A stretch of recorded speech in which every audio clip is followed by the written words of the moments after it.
की ओबीसी या विद्यार्थ्यांसाठीचा एक विशेष कायदा आहे, त्यामध्ये ओपन कॅटेगरीतल्या विद्यार्थ्यांचा उल्लेख जो आहे तो नाही आहे.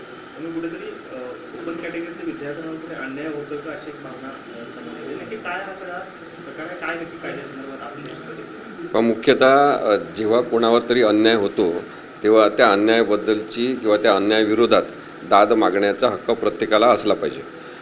UGCने जो नियम केलेला आहे त्याच्यामध्ये शेड्यूल कास्ट शेड्यूल ट्राईब प्रवर्गातल्या विद्यार्थ्यांवर जर अन्याय झाला तर दाद मागण्याचा अधिकार आहे. परंतु ओपन प्रवर्गातील खुल्या प्रवर्गातील कोणत्या विद्यार्थ्यांवर अन्याय झाला असेल तर त्यांना दाद मागण्याचा हक्क नाही अशा स्वरूपाचा एक नियम त्यांनी जाहीर केलेला आहे, जो कायद्यात बसणारा नाही. आणि त्याला जर न्यायालयात आव्हान देण्यात आलं तो नियम रद्द करण्यात येईल.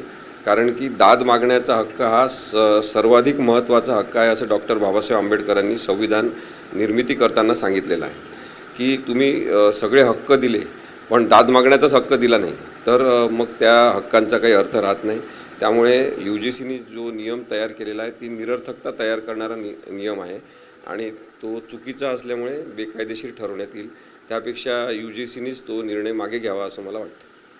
त्यामागे काही अशा पद्धतीचे जे काही नियमावली आहे, कारण मुळात असं आहे की कायदा हा सर्वांना समान असतो, त्या पद्धतीने त्याचे हक्क जे आहेत ते देखील सर्वांना समान असायला हवे. पण मग काही विशेष हेतू ठेवून हे नियम बनवले गेलेले आहेत का, किंवा त्याला काही राजकीय दर्प आहे का, काय काय त्याच्यामागे संदर्भ आहे ते कळत नाही.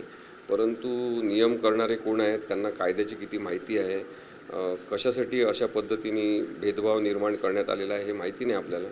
परंतु मी एवढंच सांगू शकतो की कायद्यामध्ये न्याय मागण्याचा हक्क हा महत्त्वाचा मानला गेलेला आहे आणि ज्याच्यावर अन्याय होईल त्याला न्याय मागण्याचे दारं खुले असले पाहिजे. ते दारं बंद करून टाकणारा कोणताही नियम असेल तर तो बेकायदेशीर ठरवण्यात येईल.